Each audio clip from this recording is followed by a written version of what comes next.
Soy el padre Mariano Ruiz, misionero en Estados Unidos. Hoy, 1 de agosto de 2021, celebramos el 18º domingo del tiempo ordinario y tomamos el Evangelio de San Juan. En aquel tiempo, cuando la gente vio que ni Jesús ni sus discípulos estaban allí, se embarcaron y fueron a Cafarnaún en busca de Jesús. Al encontrarlo en la orilla del lago, le preguntaron: Maestro, ¿cuándo has venido aquí? Jesús contestó: Os lo aseguro, me buscáis no porque habéis visto signos, sino porque comisteis pan hasta saciaros.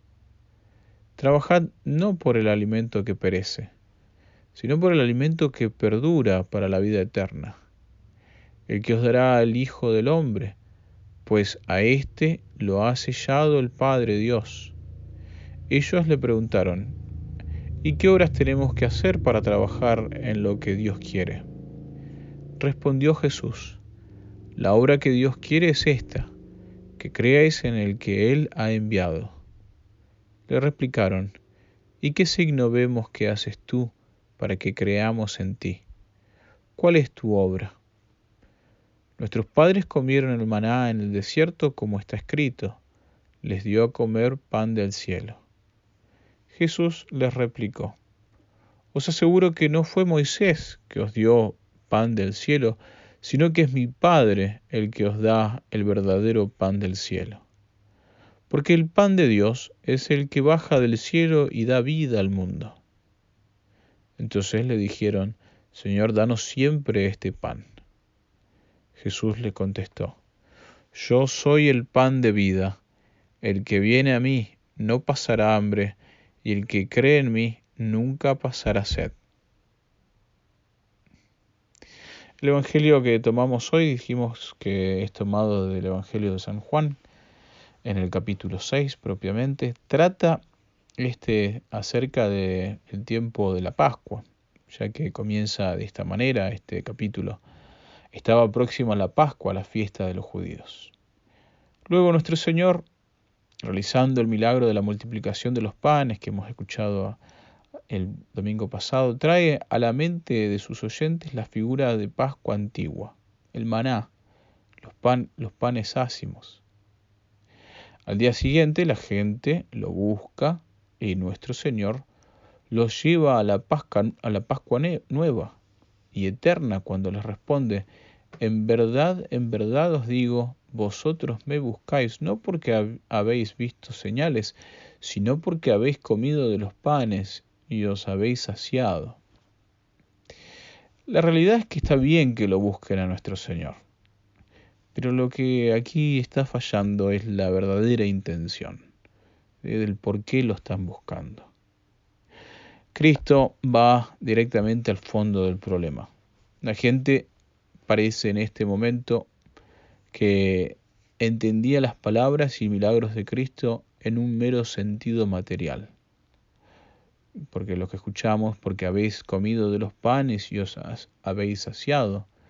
No le buscan por el milagro como signo de su mesianidad, de que Él es realmente un ser divino, sino que solo buscan el milagro como provecho para ellos mismos. O sea, nuevamente, la intención es la incorrecta para buscar a Dios, buscar a Cristo. Luego, Jesús trata de elevarlos de aquella perspectiva material. ¿Sí? Escuchamos: orad no por el alimento perecedero, sino por el alimento que permanece para vida eterna. Vuestros padres comieron el maná en el desierto y murieron. Este es el pan que baja del cielo, para quien que lo coma no muera. Entendemos como alimento perecedero el alimento temporal, o sea, el que robustece de alguna manera el cuerpo del hombre. El alimento, en cambio, de la vida eterna es el alimento espiritual, el que da inmortalidad al alma. Y la pregunta es: ¿qué obras realizas?, le dicen. Nuestros padres comieron el maná en el desierto, como dice la Escritura. Les dio de comer el pan bajado del cielo. Si entendemos la palabra maná, es un vocablo que significa ¿qué es esto? Porque los judíos, cuando lo veían, se preguntaban asombrados los unos a los otros: ¿qué es esto? Por eso En este caso, el maná representa a Cristo. Pero ¿cuál es la diferencia? Jesús les responde, les aseguro que no fue Moisés el que les dio el pan del cielo. Mi Padre les da el verdadero pan del cielo, porque Él, el pan de Dios, es el que desciende del cielo y da vida al mundo. ¿Sí? Ellos le responden, Señor, danos siempre de este pan. Entonces, fíjense que en este momento las personas, la gente que se acerca al Señor, están fijándose en lo que es, en el aspecto material todavía, algo que ¿sí? Materialmente que deje de existir, o sea, que siempre esté con nosotros. Se enfoca en esos aspectos. Fíjense que eso se refleja también en la historia de la samaritana, en el cual se dice, todo el que beba de este agua volverá a tener sed, pero el que beba de agua que yo le dé no tendrá sed jamás, sino que el agua que yo le dé se convertirá en él en fuente de agua que brota para vida eterna. ¿Sí? Y la mujer le dice, Señor, dame esa agua, para que no tenga más sed y no tenga que venir aquí a sacarla. De la figura esta, Cristo la lleva a la realidad. ¿Sí? Y les dice también, como le va a decir después, en este caso, a aquellos que buscaban al Señor, yo soy el pan de vida, el que come mi carne y bebe mi sangre tiene vida eterna, y yo lo resucitaré en el último día. O sea, Él se aplica esto a Él mismo. Y el pan que yo les daré es mi carne para la vida del mundo. En verdad os digo que si no coméis la carne del Hijo del Hombre y bebéis su sangre, no tenéis vida en vosotros.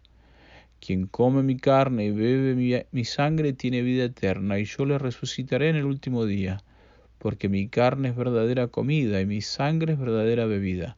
Quien come mi carne y bebe mi sangre permanece en mí y yo en él. Esta explicación que les explica a los oyentes es algo que les queda clarísimo, no dudaron en lo más mínimo, ni en la realidad que se le presentaba, o sea, lo que Cristo le estaba diciendo, no había dudas de lo que le estaba diciendo. Las palabras para ellos, las palabras pronunciadas por nuestro Señor, empiezan a tener otra tonalidad, empiezan a ser incluso duras no de entender, sino que de querer aceptar, ya que son precisas y claras estas palabras. Jesús había afirmado neta y repetidamente que su carne era verdadero manjar y su sangre verdadera bebida, y que para tener vida eterna, esa que ellos estaban pidiendo, se precisaba comer de aquella carne y beber de aquella sangre.